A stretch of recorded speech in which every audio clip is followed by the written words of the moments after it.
Today, we're diving into one of the most fascinating moments in the Apostle Paul's ministry, the time he delivered a powerful speech in Athens at the Areopagus. It's a great example of how Paul blended deep theological truths with the cultural and philosophical landscape of Athens. Definitely. And I think what stands out right away is how Paul observes the religious practices of the Athenians. He even mentions an altar to an unknown god. It's like Paul saw this as an open door to speak to them about the one true God. Exactly. It's like he's saying, you're searching for something, and I'm here to tell you who it is. And the way he approaches it is so brilliant. He doesn't start with condemnation, but with recognition of their spirituality. Right. It's so strategic. Instead of criticizing their idols outright, he affirms their religious zeal, but then shifts to reveal the God they're unknowingly worshiping. That moment is a great example of contextualizing the gospel, meeting people where they are. I love how he goes on to explain that the God he's talking about isn't confined to temples or made of silver, gold, or stone. He's the creator of everything. There's a huge contrast there with the gods of Greek mythology, which were so anthropomorphic. That's a powerful point. Paul challenges their concept of God. Instead of a God who needs to be served, he presents a God who is the giver of life. It's a shift from the transactional relationship the Athenians were used to with their gods to a more personal, relational understanding.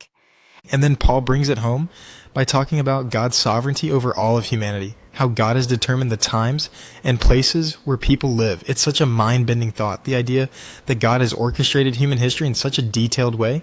Yeah, and he even says that God has done this so people would seek him.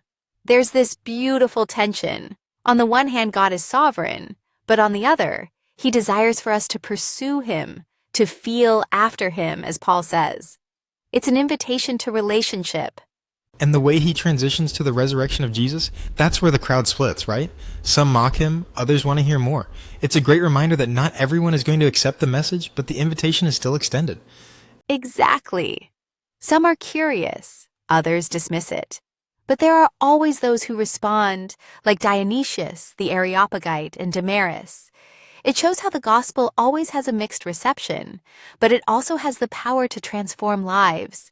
That's the beauty of it, isn't it? In the face of mockery, some still choose to believe. And that's a model for us too, sharing the message regardless of the response, trusting that God works through it. Absolutely. And I think the final takeaway from Paul's speech is that we can engage with people on their terms, understanding their worldview, and then lead them to the truth. It's a delicate balance between respecting where they are and challenging them to go deeper. Well said. It's about dialogue, not just monologue. We don't just preach at people, we invite them into a conversation, and through that, we point them toward truth. And that's the challenge for us today, right? How do we engage with the culture around us, with all its beliefs and practices, and still point people to Jesus in a way that makes sense to them? Definitely food for thought. Thanks for the conversation. It's a great reminder that we're all part of this bigger story, and it's our job to share that story with others. Absolutely. And for those listening, what about you? How do you engage with people who may not share your faith? How do you navigate those conversations? Let us know your thoughts.